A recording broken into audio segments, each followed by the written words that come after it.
कहते हैं कि इंसान अपनी औलाद के लिए कुछ भी कर सकता है और इंसान को करना भी चाहिए। ऐसे भी माँ बाप हैं इस दुनिया में जो इस तकलीफ से तंग आकर अपनी औलाद का गला दबा देते हैं, लेकिन मेरे अंदर इतनी हिम्मत नहीं थी, पर कुछ और करने की हिम्मत जरूर थी और आज मैं वही करने जा रही थी। मेरा एक एक कदम मुझे एक एक मन का लग रहा था, पर आज जो मैं करने जा रही थी वो एक गुनाह था, लेकिन मुझे वो सारे पल याद आ रहे थे जो मैंने अपने पति के साथ गुजारे, जो खूबसूरत लम्हे हम लोगों ने एक दूसरे के साथ गुजारे थे। आज मुझे चीख चीख कर बुला रहे थे, रोक रहे थे, कह रहे थे कि बेशक वो इस दुनिया में नहीं है, लेकिन उसके साथ इतनी बड़ी बेवफाई न करो। पर मैं बढ़ती चली जा रही थी। मेरे कपड़े भी बहुत ही ज्यादा मायूसी और हद से ज्यादा मायूस था। मैं मुसीबत लग रही थी, क़यामत लग रही थी। शायद इतनी खूबसूरत मैं सारी जिंदगी में नहीं लगी थी, अपने पति के लिए भी नहीं, लेकिन इस खूबसूरती का क्या फ़ायदा। मैं जो क़यामत लग रही थी, आज ये क़यामत मुझ पर खुद ही टूटने वाली थी। मैं उस शख्स के कमरे के अंदर चली गई, लेकिन फिर ऐसा मंजर देखा कि मैं हाथ जोड़कर ज़मीन पर बैठ गई और भगवान का नाम लेने लगी और रोने लगी, क्योंकि मेरे सामने आज एक ऐसा चमत्कार हुआ था। आज मेरे पति को इस दुनिया से गए हुए 1 हफ्ता हो गया था। हाथ में कुछ पैसे थे जो ख़त्म हो चुके थे। अब ये वो ज़माना नहीं था कि थोड़े पैसे से ही गुजारा हो जाता है। रोज़ के लिए इतने पैसे चाहिए होते थे कि जितने बनते नहीं थे। मेरे 4 बच्चे थे और वो चारों ही 5 साल के अंदर से, क्योंकि मैंने 1-1 साल के बाद बच्चा पैदा किया था। मेरे पति को बहुत शौक था कि उसके ढेर सारे बच्चे हों। वो ये भी कहता था कि मर्द की इज्जत इस बात से भी होती है कि उसकी औलाद कितनी है। अगर उसने बच्चों की फौज लगाई हो तो दूसरे मर्द उस पर रश्क करते हैं और खुश होते हैं और उसको देखकर ये सोचते हैं कि ये कितना खुशकिस्मत है। उसके पीछे क्या वजह थी, ये मुझे समझ नहीं आती थी, क्योंकि मेरी शादी भी कम उम्र में हुई थी। लेकिन मेरे पति कहता था कि उसे बहुत सारे बच्चे चाहिए। हर साल के बाद बच्चा पैदा करना कोई आसान काम नहीं है। जब डॉक्टर ने पहले बच्चे पर कह दिया कि इसका तो ऑपरेशन होगा, तो मेरे पति का मुंह होने वाला निकल आया था। उसने कहा था कि अगर इसका पहला ऑपरेशन हो गया तो फिर यह सारी जिंदगी 4 ऑपरेशन से ज्यादा तो नहीं करवा सकती, क्योंकि एक ऑपरेशन के बाद ऑपरेशन ही होता है। आप ऐसा करें कि किसी तरह नॉर्मल डिलीवरी हो जाए। डॉक्टर ने मुझे बाद में कहा था कि तुम्हारे पति को तुम्हारी परवाह नहीं है, आए उसे आगे की पड़ी है। अगर अभी जिंदा रहोगी तो आगे बच्चे पैदा होंगे ना। मैंने कहा कि जो वह कहते हैं उनकी बात मान ले। डॉक्टर ने उनकी बात मान ली, लेकिन मैं जिस तकलीफ से गुजरी वो मैं ही जानती हूँ। उसके बाद मेरे दिल में मेरे पति के लिए थोड़ी सी खालीपन थी, लेकिन जब मैंने उसको उसकी औलाद दे दी और मैं घर आई तो उसने मेरा बहुत ज्यादा ख्याल रखा था। इतना ख्याल रखा कि मुझे उससे 40 दिन में 40 बार मोहब्बत हो गई थी। इतना ख्याल तो कोई भी पति किसी भी पत्नी का नहीं रखता। हमारे आसपास के घरों में अलग कहानियां सुन चुकी थीं कि बस मर्द तो सारे एक जैसे ही होते हैं, लेकिन मेरा पति बहुत अच्छा था। वो आदमी बुरा नहीं था, लेकिन आगे की नहीं सोचता था। इस दुनिया से चला गया और अब हम लोग बेसहारा रह गए। अपने रिश्तेदारों के घर आना जाना भी नहीं रखता था। किसी की मुसीबत में उसके काम भी नहीं आता था। लेकिन अगर मुसीबत में काम आया भी होता तो कोई हमारी मदद ना करता, क्योंकि आजकल जमाना ही ऐसा था। घर की चीजें बिकना शुरू हो गई और अब घर में भूखमरी पड़ने शुरू हो गए। मैं चीजें मांगने पर आ गई। कभी किसी के घर से एक प्लेट घोंस लेके उसी से सब खाना खा लेते, और कभी कहीं से एक प्लेट चावल या कोई चीज मांग के पानी में पका के खा लेते। लेकिन ये सिलसिला कब तक चलता। मैं बच्चों को छोड़ के कहीं जा नहीं सकती थी, कोई काम नहीं कर सकती थी। मुझे आता ही क्या था। माँ बाप ने पढ़ाया लिखाया नहीं, बस जैसे ही उम्र हुई शादी करवा दी। माँ बाप इस दुनिया में भी नहीं थे, क्योंकि मैं अपनी बहनों में सबसे छोटी थी। सारे बहन भाई अपने अपने घर वाले थे। उन्होंने थोड़ी बहुत मदद कर दी थी, लेकिन उससे कोई फायदा नहीं हुआ था, क्योंकि जिन हालात में हम लोग फंसे हुए थे, हमें तो रोज मदद की जरूरत थी। कोई ऐसा होता जो हमारे खर्चे उठाता। हमारे मोहल्ले में एक किराना वाला था। मैं एक दिन उसकी दुकान पर चली गई। इसके बारे में भी अजीबो गरीब किस्म की बातें मशहूर थीं। कुछ लोग कहते थे बड़ा ही लालची आदमी है, और कुछ लोग कहते थे कि अच्छा आदमी है, लेकिन अगर वह सबके साथ अच्छा बनता तो फिर उसका कारोबार कैसे चलता, क्योंकि लोग तो उधार पर भी राशन ले जाते हैं, लेकिन मेरे पास तो बाकी पैसे नहीं थे। मैं थोड़ी देर तो वहां खड़ी रही। वह भी देख रहा था कि मैं खड़ी हूं, लेकिन मैंने इस तरह की शक्ल बनाई थी कि मैं सोच रही हूं कि मुझे क्या लेना है। फिर मैंने कहा कि मुझे राशन की सख्त जरूरत है, मेरे पास पैसे नहीं हैं। वह मेरे पति को अच्छी तरह जानता था। उसने आटा मुफ्त में दे दिया और कहा कि ठीक है, ले जाओ, और उसने मुझे सर से लेकर पांव तक देखा।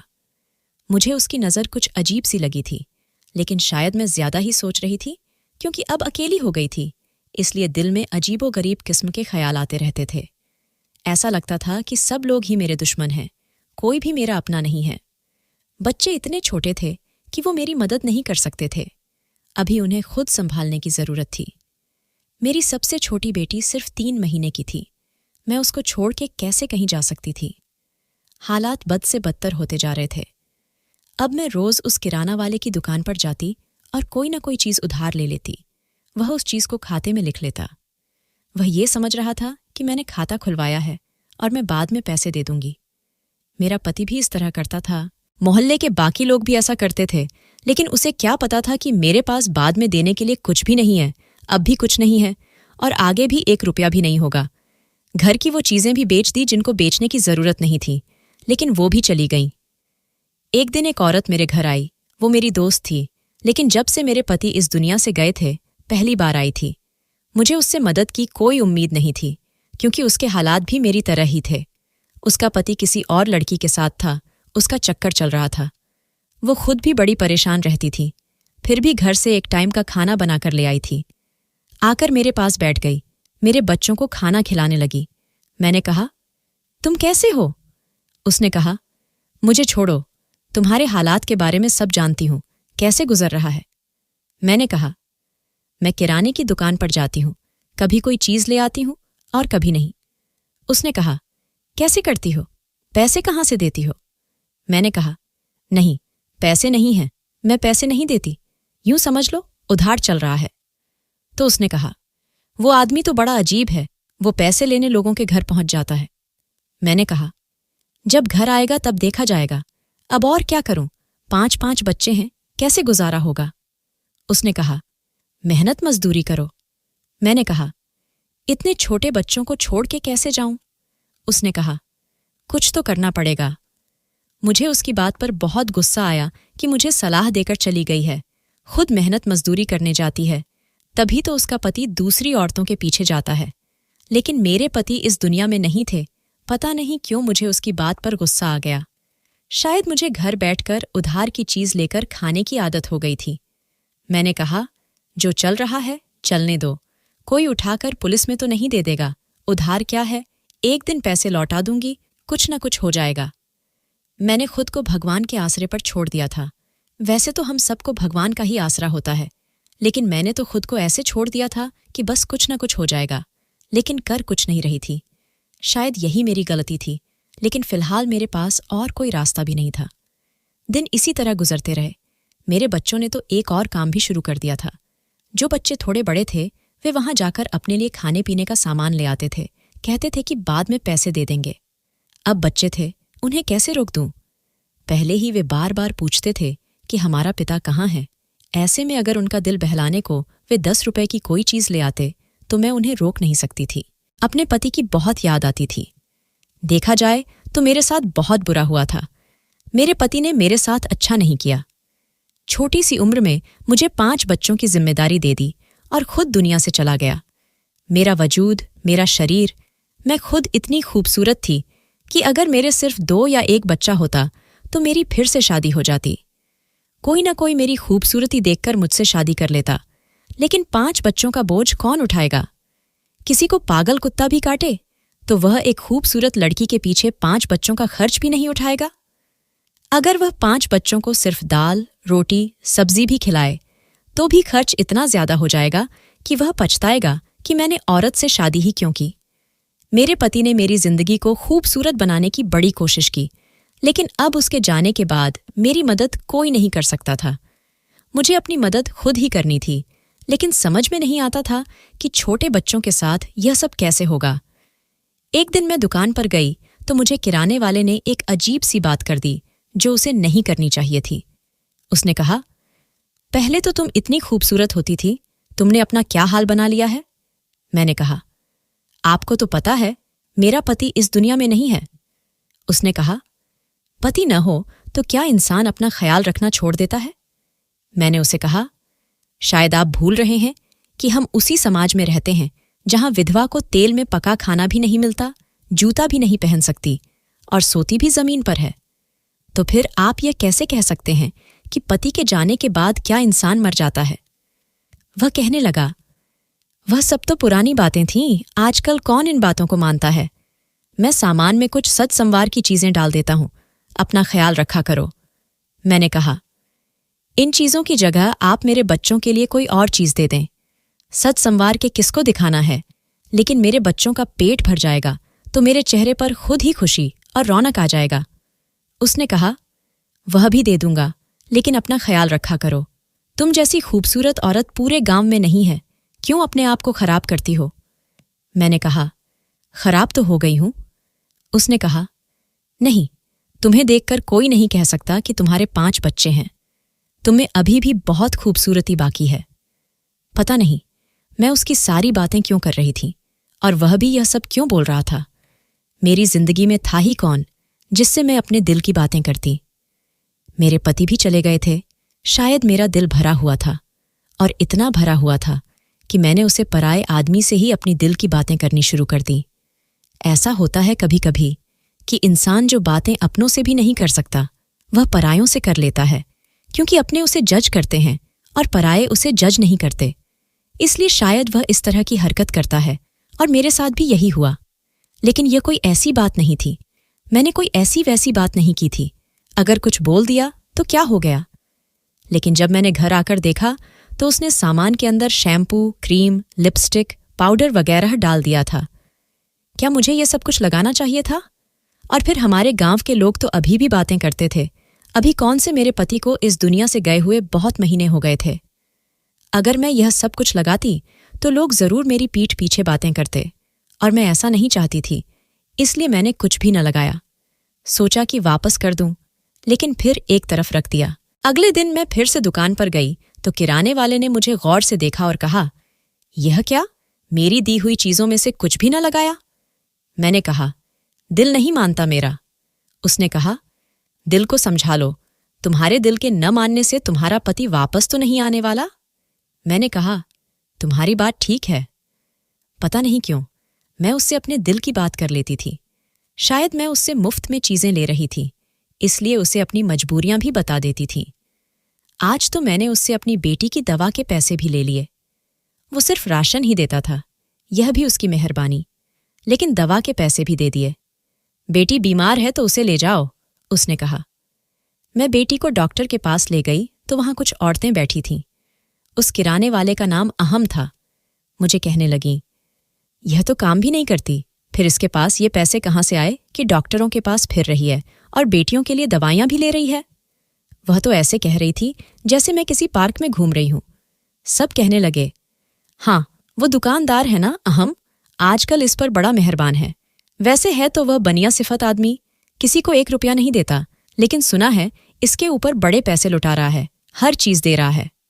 मुझे अपने बारे में बात सुनना मुश्किल हो रहा था। मैं अपने ही बारे में बातें सुन रही थी, लेकिन इस तरह से पेश आ रही थी जैसे मुझे कुछ सुनाई नहीं दे रहा। अब तो वो औरतें ऊंची आवाज में बोलने लगीं ताकि मैं सुन लूं, और मेरे लिए वहां पर बैठना मुश्किल हो गया। जब मेरी बारी आई तो बेटी को चेक करवा के दवा लेकर फौरन वापस आ गई। मैंने सोचा भी नहीं था कि मेरे बारे में कभी इस तरह की बातें होंगी, लेकिन गांव वाले तो ऐसे ही होते हैं, छोटी छोटी बातों के बड़े बड़े किस्से बना देते हैं। मुझे इस पल यह सोचना चाहिए था कि मेरे बारे में, जहां मेरी दुश्मन भी कोई गलत बात नहीं बोल सकती थी, आज पूरा गांव मेरे खिलाफ बातें कर रहा था। ऐसा क्यों हो रहा था? मैंने ही उन्हें मौका दिया था। मुझे खुद को संभालना चाहिए था और इन सारी बातों से बाहर निकलना चाहिए था। लेकिन मैंने सोचा, ये तो वैसे ही बातें करते हैं। दुनिया क्या कहती है? दुनिया तो सिर्फ बातें ही करती है। ये लोग मेरे घर में राशन तो नहीं देखते। वह भला आदमी है जो हमारी मदद कर रहा है, और मैं इनकी बातों में आकर उसकी मदद लेने से इनकार कर दूं तो मेरे बच्चे भूख से कहाँ जाएंगे?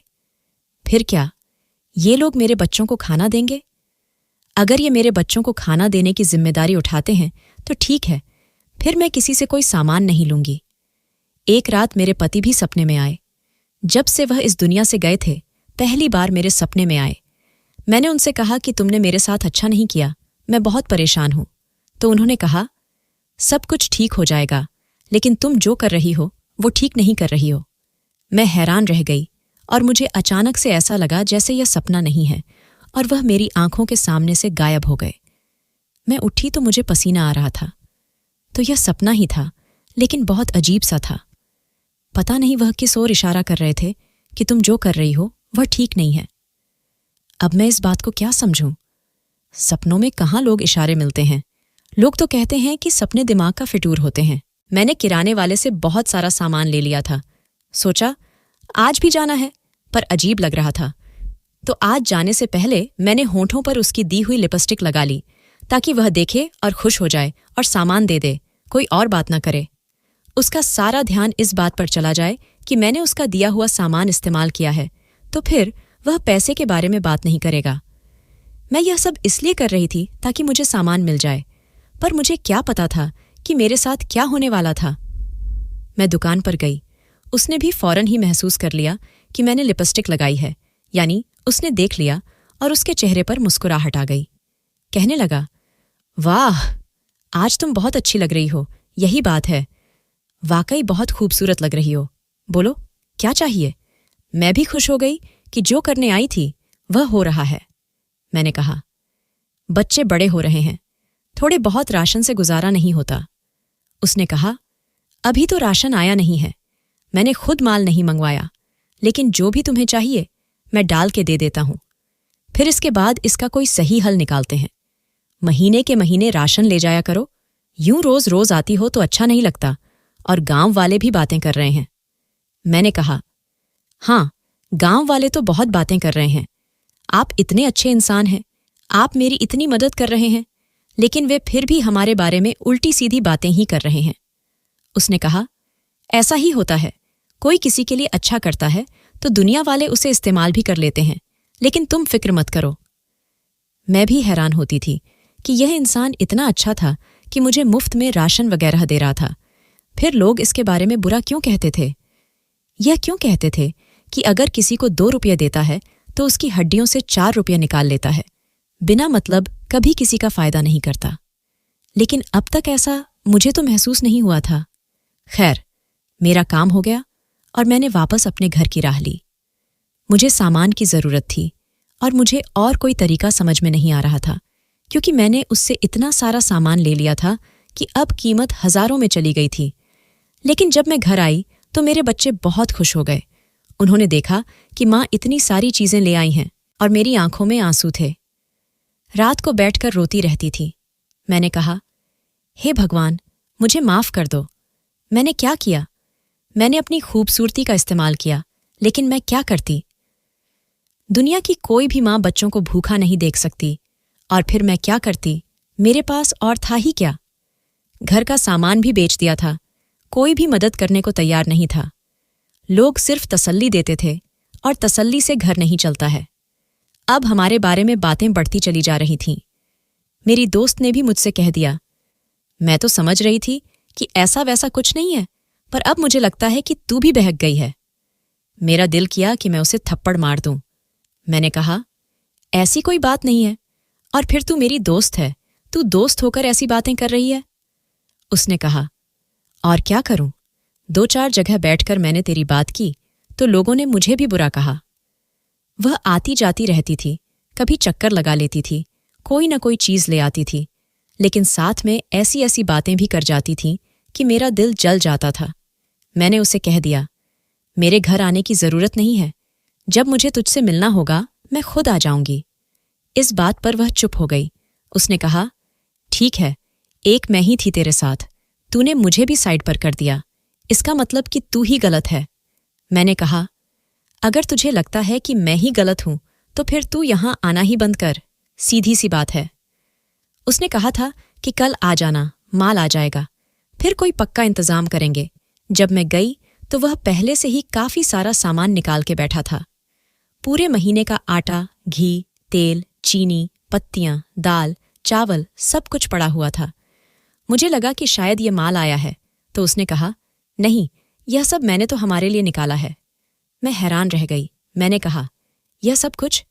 उसने कहा, हाँ, यह पूरे महीने का राशन है और इसके साथ सब्जियां और फल, दही, दूध भी लेकर दे दूंगा। मैं तो हैरान रह गई। मैंने कहा, आप इतना कुछ करेंगे मेरे लिए? कहने लगा कि हाँ, और कुछ पैसे भी दूंगा। बच्चों के लिए कपड़े भी ले लेना। बच्चे बड़े हो रहे हैं, कपड़ों की भी जरूरत होगी। कुछ पैसे अपने पास भी रख लेना, दवाइयां वगैरह भी तो चाहिए होती हैं। 5 बच्चे हैं तुम्हारे, कभी कोई बीमार होता होगा, कभी कोई प्रोग्राम होता होगा। महीने कैसे गुजारते हैं मैं अच्छी तरह जानता हूं। और यह न समझना कि बस एक बार सामान लेकर भूल जाऊंगा। जब भी आओगी, कोई भी बात होगी तो मैं ही तुम्हारी मदद करूंगा। मैंने कहा कि यह तो आपका बहुत बड़ा एहसान होगा मुझ पर, लेकिन आप कह रहे थे कि कोई पक्का इंतजाम करेंगे, उसका क्या मतलब है? तो उसने कहा, देखो, आज मुझे तुमसे एक जरूरी बात करनी है। उसने आसपास देखा। अभी दुकान पर कोई भी नहीं था। दोपहर का वक्त था। उसने कहा कि यह सब कुछ मैं तुम्हें दे रहा हूं, लेकिन यूं ही नहीं दे सकता। तुम्हें मेरा एक काम करना होगा। मैंने सोचा कि शायद वह मुझसे कोई जरूरी काम करवाना चाहता है, क्योंकि मुझे पता चला था कि उसकी पत्नी के यहां बच्चा होने वाला था। शायद मुझसे मदद चाहता था। मैंने कहा, हाँ, तुम जो कहोगे मैं करूंगी। जो भी मदद है मैं करने को तैयार हूं।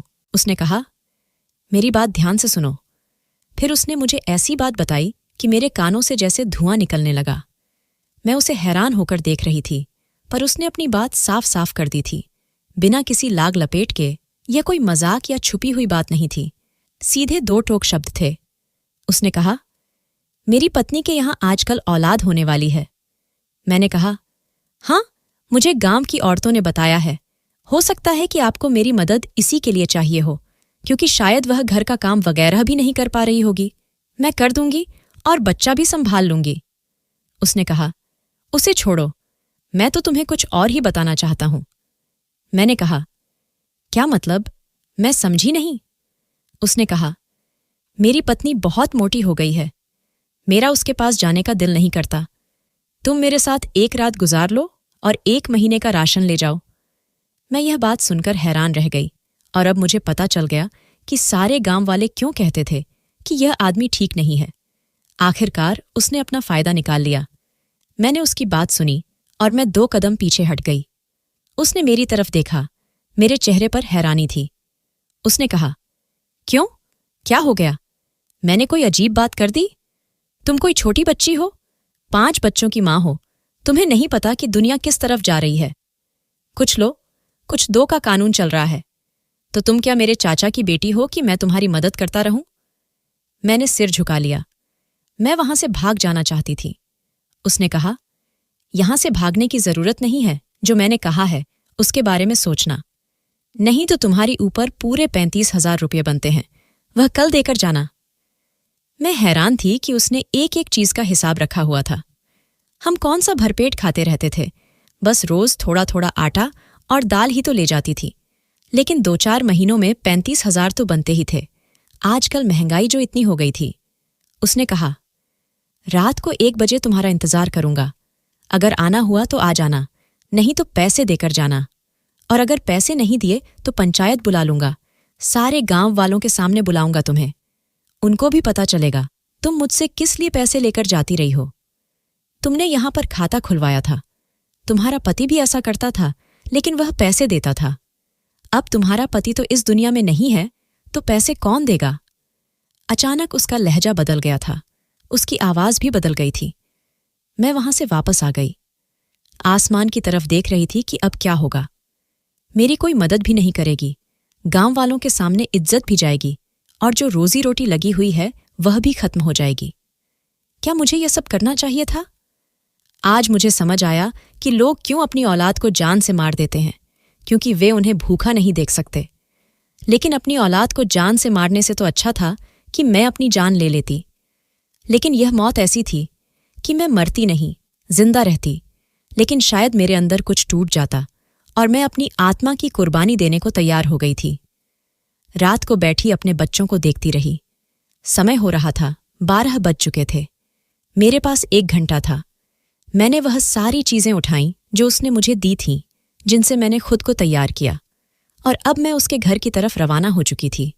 अगर मुझे इस वक्त कोई देख लेता तो मुंह पर हाथ रख के रह जाता कि उसने कैसे कपड़े पहन रखे हैं। फिलहाल तो मैंने खुद पर चादर डाली हुई थी। मैं अंधेरे में चलती जा रही थी। मेरे दिमाग में मेरे पति के साथ गुजारे सारे पल घूम रहे थे। मेरे बच्चों की आवाज़ें, मेरे बच्चे जब मुझसे खाना मांगते थे।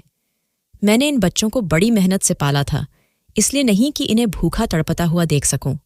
बस ठीक है, आज मैंने अपनी जान ले ली थी और मैं क्या कर सकती थी? माँ और क्या कर सकती है? बच्चों और खुद में से बच्चों को ही चुनती है। अब मैं आसमान की तरफ भी नहीं देख रही थी, शायद भगवान से भी आंखें नहीं मिला पा रही थी। बस चलती जा रही थी। मैं वहां पर पहुंच गई। उसने मुझे जगह बता दी थी। ये शायद उसके घर की बैठक थी। उसकी पत्नी तो बीमार थी, उसे तो पता भी नहीं चलना था कि घर में क्या हो रहा है।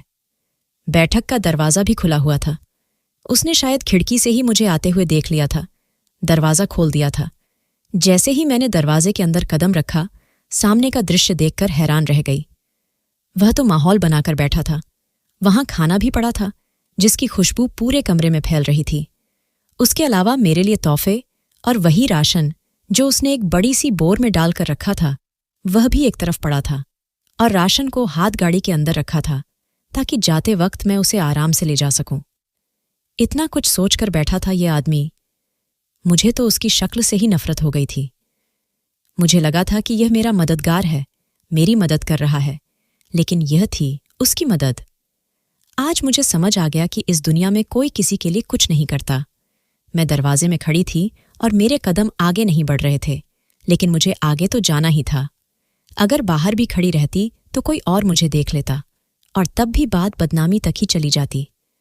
खैर, मैंने दरवाजे से अंदर कदम रखा ही था कि सामने का दृश्य देखकर हैरान रह गई। उस आदमी ने मुझे एक नज़र देखा।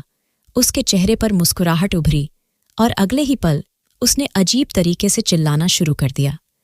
उसकी चीखें इतनी अजीब और ऊंची थीं कि मेरे दिमाग में लगने लगीं। मैं हैरान हो गई कि इसे क्या हो गया। थोड़ी देर बाद उसने तड़पना शुरू कर दिया। मुझे समझ नहीं आ रहा था कि मैं क्या करूं। शायद उसकी पत्नी ने उसकी आवाज़ सुन ली। वह दूसरे दरवाजे से कमरे में आ रही थी। मैं उस तरफ से दीवार के पीछे छुप गई। वह भी परेशान हो गई और मदद के लिए आवाज़ें देने लगी। मैं वापस अपने घर की तरफ भाग गई। सुबह पता चला कि किराने वाला इस दुनिया में नहीं रहा, क्योंकि उसे हार्ट अटैक आ गया था और गांव वालों को समझ नहीं आया कि उसके साथ क्या हुआ। अस्पताल ले जा रहे थे कि रास्ते में ही चला गया। मैं जो ऊपर यह सोचकर नहीं देख रही थी कि मैं एक बड़ा गुनाह करने जा रही हूं और बहुत मायूस थी। अब आसमान की तरफ देखते हुए मेरी आंखों से आंसू बह गए। क्या भगवान ने मुझे बचा लिया था या उस व्यक्ति की सज़ा उसके सामने आ गई थी? किसी को पता नहीं था कि मैंने उसका कितना कर्ज चुकाना है, इसीलिए वह बात वहीं पर खत्म हो गई। लेकिन उसके बाद मैंने भी सोच लिया कि मैं हाथ पर हाथ रखकर नहीं बैठूंगी और मांग तांग पर गुजारा नहीं करूंगी। अपने बच्चों को पालने के लिए कुछ न कुछ करूंगी। मैंने अपनी सहेली से संपर्क किया और उसे कहा कि वह मेरे बच्चों को 3-4 घंटे अपने घर में रख लिया करे। उसे इस काम के पैसे, महीने के कुछ पैसे दे दिया करूंगी। और खुद मैंने मजदूरी करने जाना शुरू कर दिया। धीरे धीरे मुझे मेहनत की आदत पड़ गई। पैसे कम मिलते थे, गुजारा अच्छे से नहीं होता था, लेकिन ये पैसे अपने थे, किसी से मांगे हुए नहीं थे। इनमें किसी का डर नहीं था और सच कहूं तो इन पैसों में बहुत बरकत थी। मैंने अपने बच्चों का खाना पीना पूरा करने लगी। फिर थोड़े पैसे जमा करके घर में मशीन खरीद ली और घर में लोगों के कपड़े धोने का काम शुरू कर दिया। अब पूरा गांव मुझसे कपड़े धोता था। गांव में इस तरह की चीज का पहले रिवाज नहीं था, लेकिन अब लोगों की सोच बदल रही थी, इसलिए वे मुझसे कपड़े धुलवाते थे। मैं ज्यादा पैसे नहीं लेती थी। फिर धीरे धीरे मैंने पैसे भी बढ़ाने शुरू कर दिए, क्योंकि अब लोगों को आदत हो गई थी। अब मैं पूरे गांव के कपड़े वगैरह धोती हूँ। मैंने 2 और औरतों को भी अपने साथ रख लिया। इस बात को 3 साल हो गए। बच्चे भी थोड़े बड़े हो गए, वे भी मेरी मदद करते हैं। मैंने अपनी जिंदगी का बहुत बड़ा सबक सीखा है। पता नहीं किसकी दुआ थी या मेरी कोई अच्छाई जो मेरे सामने आई और मेरी इज्जत और जान दोनों बच गईं, लेकिन अब मैं अपने पैरों पर खड़ी हूं और मुझे इस बात की बहुत खुशी है। मेरे लिए यह हादसा होना बहुत ज़रूरी था, क्योंकि मेरी हड्डियों में पाप बैठता जा रहा था। मुझे मांग के खाने की आदत हो गई थी, लेकिन भगवान ने मुझे इस हादसे से गुजारा ताकि मैं समझ सकूं कि मुझे क्या करना है, और वाकई मैंने सबक सीख लिया है। यह दुनिया बड़ी बुरी है। कोई किसी को मुफ्त में सलाह भी नहीं देता है और मैं समझ रही थी कि वह मेरे घर का बोझ उठा रहा है। उसने मेरे लिए दाना फेंका था और वह मुझे अपनी बात मानवाना चाहता था, लेकिन भगवान ने उसे समय पर अपने पास बुला लिया और मेरे पति जो मुझे सपने में आए थे, वह भी शायद इशारा था कि मैं जो कर रही थी वह ठीक नहीं था। दोस्तों, वीडियो कैसा लगा कमेंट करके ज़रूर बताएं। वीडियो को लाइक और चैनल को सब्सक्राइब ज़रूर करें।